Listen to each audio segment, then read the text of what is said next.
Pranam Swamiji. Thank you for providing me such an excellent opportunity to be a part of this seminar.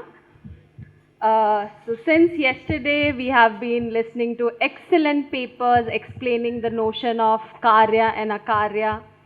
It gave me a good insight and a reasonable understanding of the concept of Karya and Akarya.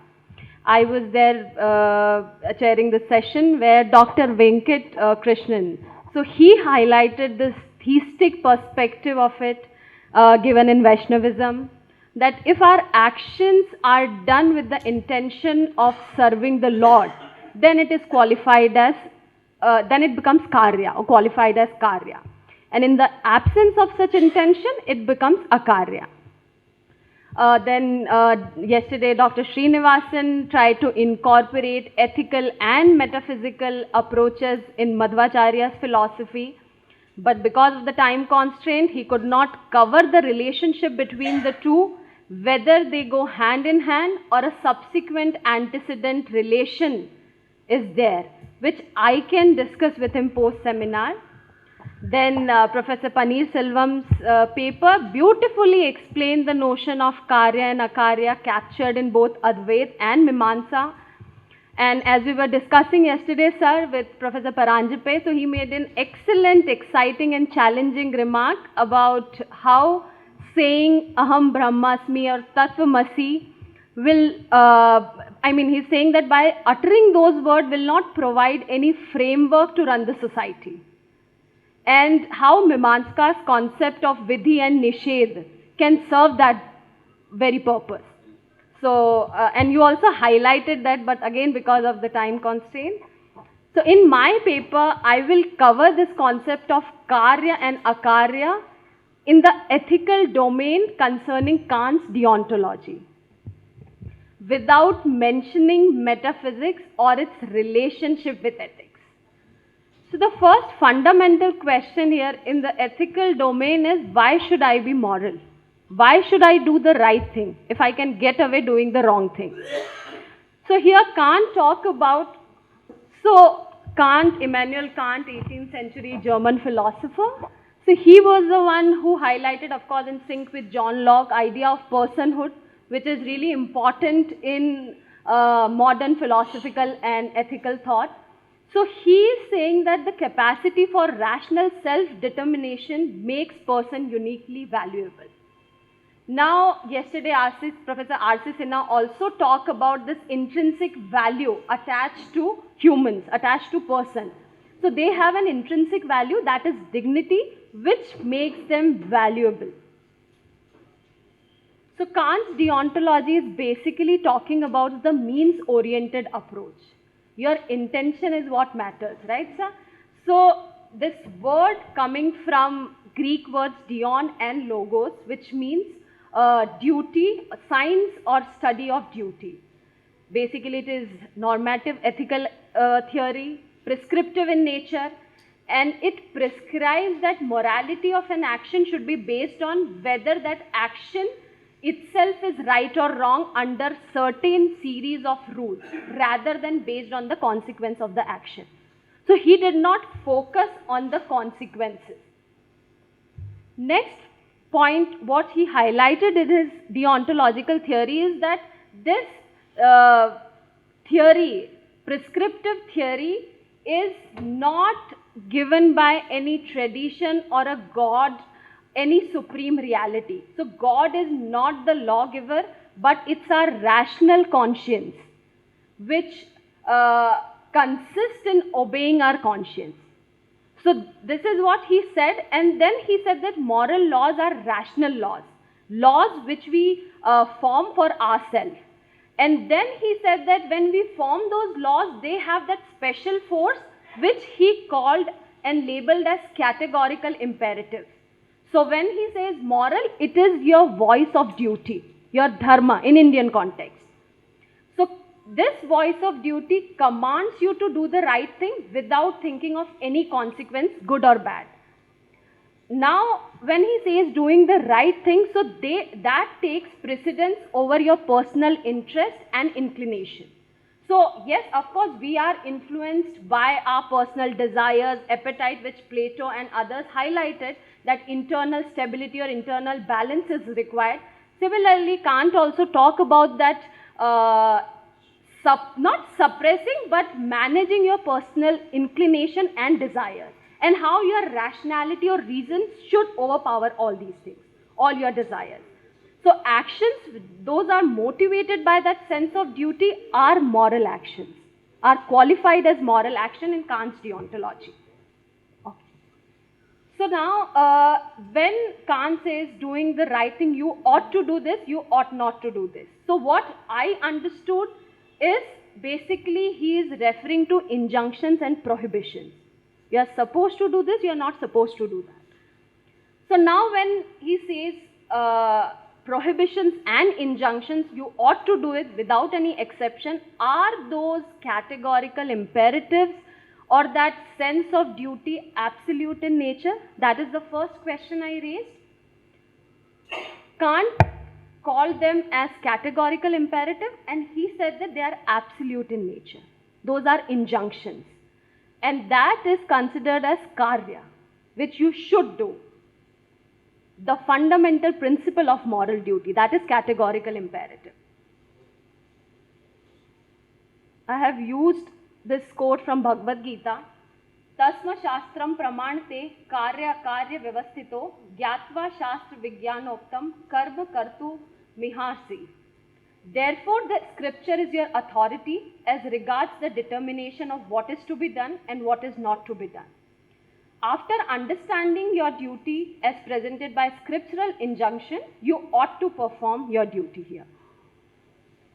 So Kant, of course, he called them those categorical imperatives, absolute in nature, and then he provided some of the maxims, which are, of course, absolute and universal at the same time. So what are those maxims? The first maxim, he said, act only on that principle which can be a universal law. Do not use any person, including yourself, as a mere means to some end. Act as a member of kingdom of ends. So these are the maxims. Of course, I am not going to discuss all this, but I'll focus on the first important, where he talk about the universality. That why this notion of sense of duty or doing the right thing should be universal in nature. So this I have taken from Metaphysics of Morals. If there is such a thing as moral obligation, if, as Kant himself says, duty is not to be everywhere an empty delusion or a chimerical concept, then we must establish that our wills are governed by this principle. I ought never to act except in such a way that I could also will that my maxim should become a universal law. So whatever I am doing, I have to keep that in mind, that it should be a universal law without any exception. In this context, I have used this Heinz dilemma. I am sure many of you must have heard about this dilemma here. So in this fellow called Heinz, his wife is suffering from a rare cancer. The drug cost him around $2,000. He somehow managed $1,000. Because of that greedy chemist, he was not able to get the drug. In that scenario, what should he do? Should he steal the drug? Or should he allow his wife to die in the absence of the drug? What do you think? What should he do? What should be his karma? Yes. In Tirupura there is one Puran, Poimayum Vaimai Puraithirna Nanmai Paraikkum. What it says is, if it's going to produce a benefit which is sinless, Okay. then even speaking a lie is as good as speaking the truth. And that is applicable in this sense also. Okay. That's it. So there is an exception to lying in this particular case. If there is a rule, there is always an exception to the rule. And Okay. that is what most of us make use of as saying the loophole in the law to get away with anything that we Okay. Professor Shrihariprasd, I want to ask you. So what madam said in one Ma'am, context... we will keep the discussion for the No, last. but then this is a typical discussion kind of a talk. Okay. So if you allow me. I have time, I will finish on time. Don't worry about it. So, yeah. But then you must give a paper later. Yeah, of course, I will give it, yeah. English.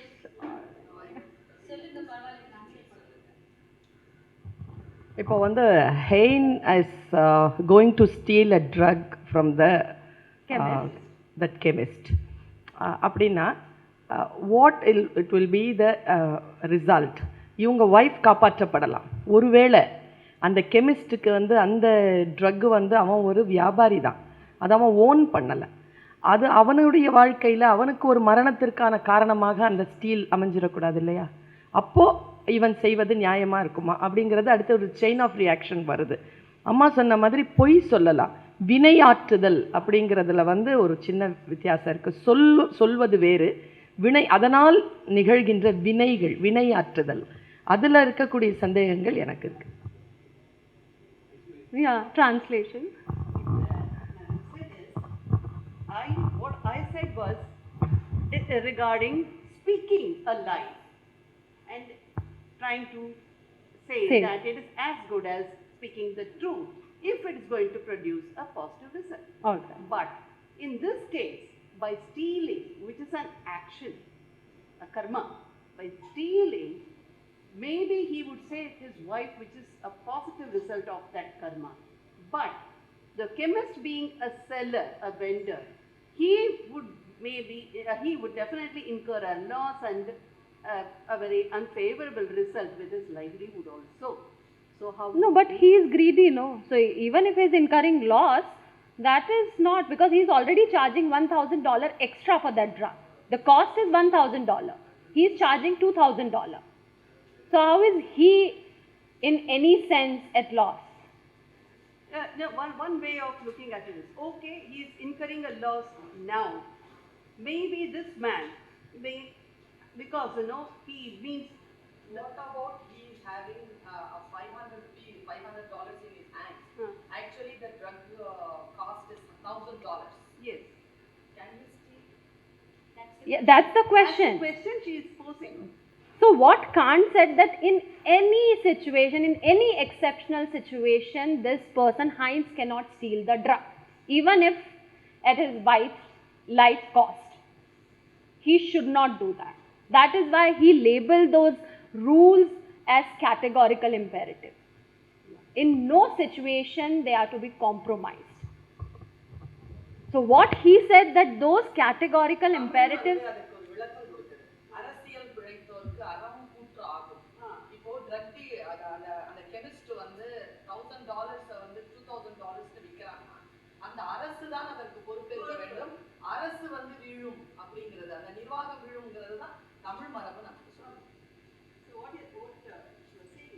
The best is, don't steal the drug.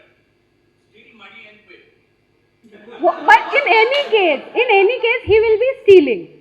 What Kant said that you have to build a maxim which can be universalized. So now in this exceptional situation, because I have to save my wife, I need to steal it. Let's say in some other situation you are hungry. You cannot wait that, okay, lunch will serve at 2 p.m. But somehow you are hungry, let me steal that banana from Sadhguru's mass photo. That, there is a banana, let me steal it. Let me eat it. So then in that case, you will say, no, I was hungry, that is why I took that banana. And then in that case, everyone will have some kind of a, excuse, and then we are going to universalize that. Nothing wrong in exceptional cases. One helps. You're saying all this in front of a policeman. Dr. Sheila, you give us your opinion, sir. Come to the conclusion. Don't be listening the audience. Come to the conclusion. No, that is what, there is no conclusion, there is a comparative analysis, and it's a discussion based talk. No, I still have time. No, it's No, there. she has got 5 minutes more. Yeah, Let her yeah, continue yeah. for 5 minutes more. Swamiji's orders that I should say something on that. Okay. I have been very closely observing the discussions, and the suggestion made by this gentleman was, you steal money and then buy the drug. I think I can go one step further. Murder the fellow and take the property. What is wrong? Murder that fellow. Well, best thing is, the pharmacist is not willing to sell you for $500. Yeah. Murder him and take the property. So in any Very case, simple. Now, whenever there is a law, either you agree with that or try to amend the law or abrogate the law. Otherwise, what is the point? A murderer will have a justification. A fellow commits a murder and he fights to the Supreme Court. Do you agree then at that time?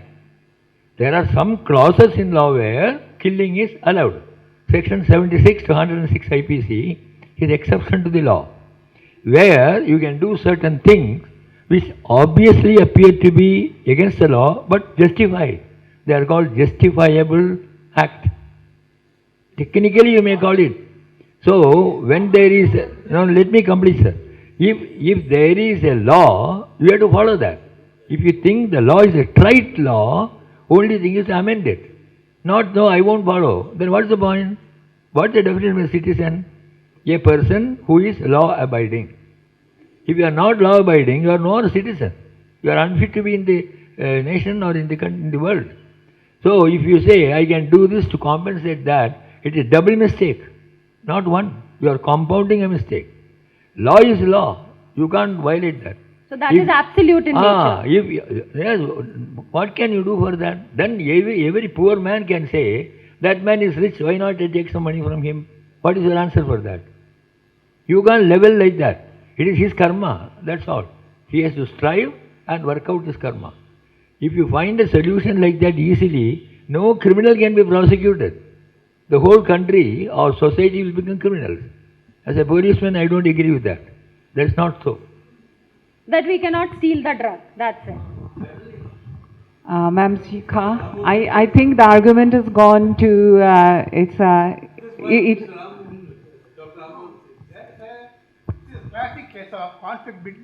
a classic case of conflict between Samanya Dharma and Vishesha Dharma. Samanya Dharma says you should not steal. But this is a specific Vishesha Dharma situation where unless the drug is given, you cannot save the wife.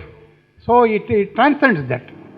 That is, as you say, what is Satyam and Nritam?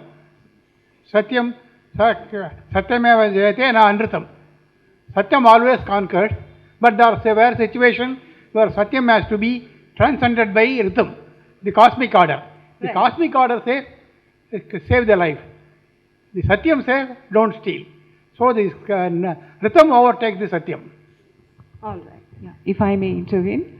Actually, your debate has gone between, it is an argument between whether it is deontology should be the criterion and whether situational ethics. So if you can just point out or if you specify what is it that you are looking for, because otherwise the arguments will go haywire. That do you want the argument to be between deontology, because people out here are talking about situational ethics, and the Indian ethics actually Indian ethics actually combines all. So what is it that you want your answer for? Right. So answer is for, I have given this point that Kant's deontology is absolute in nature with no exception. Now when Ramon uncle said that, situational ethics you pointed out. So now in that case, he is not ready to accept any exception. So in Indian context, I just want to know, we need to draw the parallel, which other situations we can incorporate to understand such kind of a situation. Because he is very rigid about it that we cannot compromise on this notion of duty. Whether it's stealing, lying. So another dilemma is this, is lying permissible? So this, where he highlighted this example of, let's say my friend's life is in danger. He came to my place, that friend came to my place and asking me, can I hide in your house? Now that murderer who is looking for my friend, he knocked my door and asking for my friend. In that situation, will I lie to that murderer, or will I say, what will I say? So that is why it is this, I am here to give the Kantian position. At the same time, I need to hear from the scholars, from an Indian perspective. So of course, Yate tata guru. And then get hold of the reaction from that. Yes. yeah, that's what he said. That's what Kant said. Consequences are unpredictable, so you cannot think of consequences beforehand.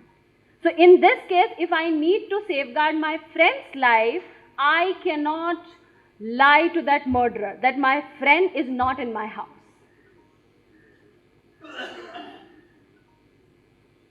So that's what, when it comes to this notion of Karya and Akarya in Kantian deontology, what Kant said in the sense of duty, that these are absolute in nature with no exception involved in it. Thank you. Thank you, Ms. Sharma. So, more than giving us what she thinks about Karya, Akarya and Kant's deontology, she has placed a question in front of the house and she was looking for an answer. So, as we were having it in between, so I will skip over the discussion and the queries now, and I'll go to the next paper that is by Dr. Radha Raghunandan, and her paper is Discerning Inaction in Action, the Secret Trait of the Non-Doer and Non-Enjoyer. Madam, please.